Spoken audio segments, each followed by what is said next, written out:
नमस्कार। जयपुर से बड़ी खबर सामने आ रही है। 8 नए बोर्डों का गठन कर दिया गया है। प्रदेश में 8 और नए बोर्डों का गठन हुआ है। मुख्यमंत्री अशोक गहलोत ने इन बोर्डों के गठन की मंजूरी दी है। राज्य राजा बलि कल्याण बोर्ड का गठन हुआ है। राज्य वाल्मीकि कल्याण बोर्ड का गठन किया गया है। राज्य मेघवाल कल्याण बोर्ड का गठन हुआ है।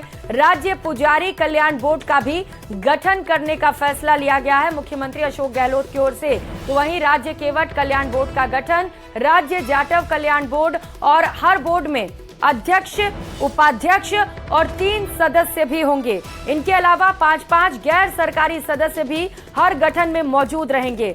कई विभागों के शासन सचिव, आयुक्त, निदेशक, संयुक्त निदेशक, उप निदेशक स्तर के अधिकारी और सरकारी सदस्य भी इन गठन में जो किए गए हैं उसमें शामिल रहने वाले हैं। तो 8 और नए बोर्डों का गठन मुख्यमंत्री अशोक गहलोत की ओर से किया गया है। अलग अलग जाति को लेकर, अलग अलग वर्गों को लेकर बोर्ड का गठन किया गया है, जिसमें उनके हित के बारे में फैसले लिए जाएंगे, उनके हित के बारे में विचार किया जाएगा।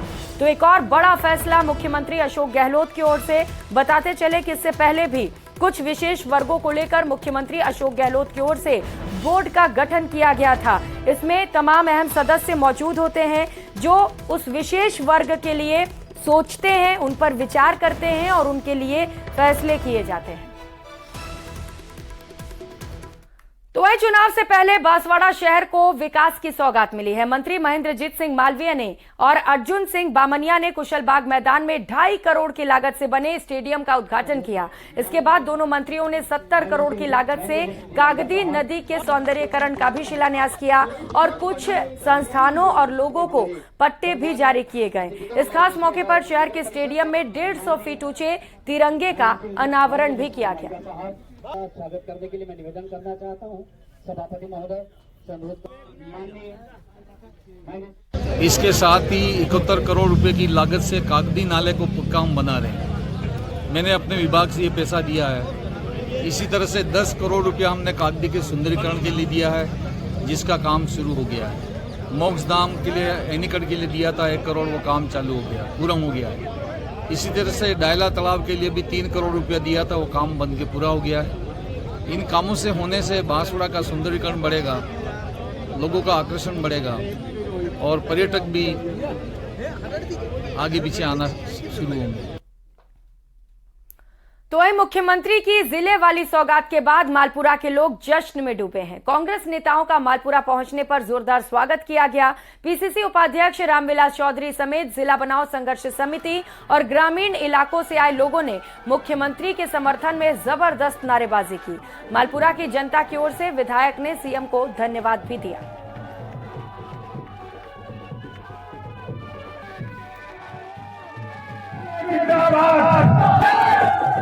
पिछले मार्च महीने के अंदर जब मुख्यमंत्री जी ने बजट घोषणा के अंदर लगभग 19 जिले बनाए थे, तब मालपुरा पूरा मापदंड करते हुए जिला नहीं बना पाए थे। तब मार्च के महीने भी हमने खूब कोशिश की, अप्रैल में जाके मुख्यमंत्री से मिले और पिछले 6 महीने से रेगुलर जिस तरह से मालपुरा की जनता ने जो संघर्ष किया, पूरी आम जनता के अंदर आक्रोश था कि मालपुरा उपखंड पूरे मापदंड रखते हुए जिला नहीं बन पाया, इसके लिए पूरा संघर्ष किया। सबसे पहले तो उनको बहुत बहुत बधाई देता हूँ, धन्यवाद देता हूँ। और इसके साथ साथ जिस तरह से आज सुबह में 10 बजे मुख्यमंत्री जी के आवास पे जाके मिला, उनको सारे तथ्य बताए।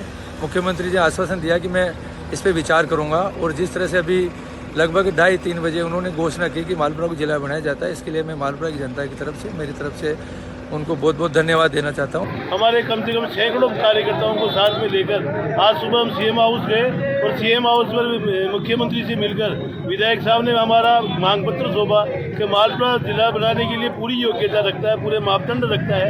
उसके बाद में भी आप जिला नहीं बना रहे हो, तो आज मालपुरा को जिला बनाएंगे तो बहुत बड़ी खुशी होगी।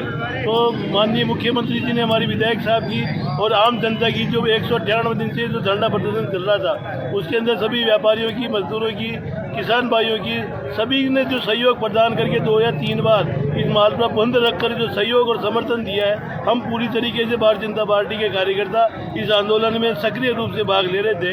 हमारी आज हम आम जनता की ये जीत हुई है। हम इसके लिए हमारे विधायक महोदय को और अशोक गहलोत जी, मुख्यमंत्री राजस्थान सरकार को बहुत बहुत बधाई देते हैं। मालपुरा की जनता ने पूरा संघर्ष किया। विधायक इनके साथ कंधे से कंधा लगाकर मिले हुए थे। भारतीय जनता पार्टी के कार्यकर्ताओं ने भी इसमें पूरा सहयोग दिया। आज जिले की जो घोषणा की, उस घोषणा के लिए मैं मालपुरा जनता की ओर से राजस्थान के मुख्यमंत्री अशोक जी गहलोत का बहुत बहुत धन्यवाद व्यक्त करता हूँ। जैन इंटरनेशनल ट्रेड का आयोजन किया गया है। ऑर्गेनाइजेशन के कार्यक्रम में मुख्यमंत्री अशोक गहलोत भी शिरकत कर रहे हैं। आपको सीधे लिए चलते हैं जहां पर इस कार्यक्रम का आयोजन हो रहा है। जयपुर से ये सीधी तस्वीर भारी होगा। चलिए अब और नहीं विलंब करते हैं। अलग अलग संस्कृतियों वाले इस देश को एक स्तंभ करते हैं। अरिहंतों, सिद्धों और आचार्यों को याद करते हैं। हम आज के इस कार्यक्रम को शुभ आरंभ करते हैं। हमारी जैन संस्कृति में किसी भी कार्यक्रम की शुरुआत महामंत्र नवकार को याद करके होती है। तो मैं आप सबसे अनुरोध करना चाहूंगी कि कृपया अपनी अपनी सीट्स के वहां पर खड़े हो जाएं और महामंत्र नवकार का स्मरण करें।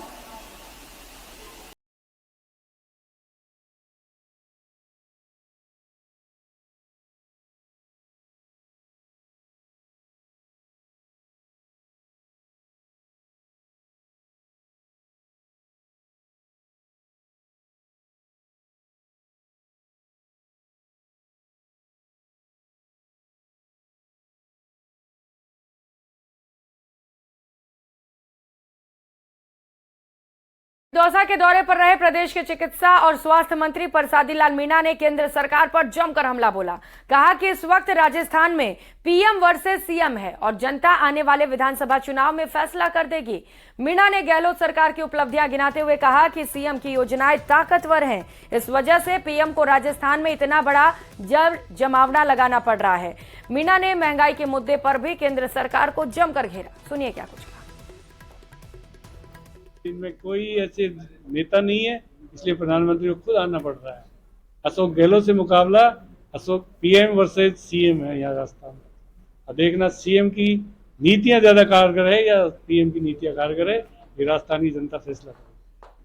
तो मुख्यमंत्री से मुकाबला करने के लिए प्रधानमंत्री 10 बार आ गई। 50 से केंद्र के मंत्री लगा रखे हैं, 200 विधानसभा में 200 बाहर के एमएलए लगा रखे हैं, 10 मुख्यमंत्री लगा रखे हैं बाहर के। अशोक गहलोत इतना ताकतवर है, उसकी योजना इतनी ताकतवर है, इतना लवाजमा प्रधानमंत्री को लगाना पड़ा है। और ये लवाजमा लगाना पड़ा है, उनकी मजबूरी है। भारतीय जनता पार्टी यहाँ से सुपड़ा साफ हो रहा है सब जगह से। तो अशोक गहलोत की जो नीतियां हैं, जिस तरह की उन्होंने जनता को राहत दी है, तो निश्चित रूप से अशोक गहलोत का आज वर्षों से बढ़ा है। एक आदमी के मुकाबले के लिए देख लो कितना लवाजमा लगा रखा है। और कर लेते हैं बड़ी खबर का। अच्छी खबर अयोध्या से सामने आ रही है, जहां पर रामलला की प्राण प्रतिष्ठा की तैयारियों को लेकर आज से बैठक की शुरुआत होने वाली है। निर्माण समिति के अध्यक्ष निपेंद्र मिश्रा बैठक में शामिल होंगे। नृत्य गोपाल दास के आवास मणि रामदास छावनी में यह बैठक की जाएगी। आज और कल 2 दिनों तक ये बैठक होगी, जिसमें ट्रस्ट के सभी पदाधिकारी शामिल होंगे। ये बैठक रामलला के प्राण प्रतिष्ठा की तैयारी के मुद्दे पर बुलाई गई है। राम मंदिर निर्माण की प्रगति, मंदिर को प्रतिष्ठा के लिए तैयार किए जाने की स्थिति और रामलला की अचल मूर्ति के निर्माण की समीक्षा की जाएगी। रामलला के प्रतिष्ठा समारोह में 4000 संतों को निमंत्रित करने के लिए लिस्ट भी तैयार की जाएगी।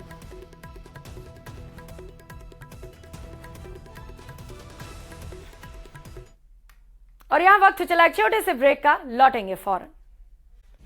संख्या संस्थान का ये फैसला सामने आया है। निजी अस्पतालों में अनिश्चितकालीन बंद का ऐलान कर दिया गया। इमरजेंसी समेत सभी सेवाएं सुबह 8 बजे से बंद कर दी जाएंगी। तो अनिश्चितकालीन बंद का ऐलान किया गया है। आपको बताते चले कि डॉक्टर्स के साथ मारपीट की गई थी और इसी मामले को लेकर अब बंद का ऐलान डॉक्टर्स की ओर से किया गया है। बताते चले कि लगातार इस तरीके के मामले सामने आते रहते हैं, जब इलाज की लापरवाही की बात कहकर परिजन डॉक्टर्स के साथ मारपीट करते हैं। इसे लेकर पहले भी प्रदर्शन किया जा चुका है डॉक्टर्स की ओर से बड़े पैमाने पर कि डॉक्टर्स को सुरक्षा दी जाए। और एक बार फिर से जब एक डॉक्टर के साथ मारपीट हुई है, तो जो डॉक्टर्स हैं वो खासा आक्रोशित हैं इस मामले को लेकर, और इसी को लेकर इमरजेंसी समेत सभी सेवाएं बंद करने का ऐलान किया गया है।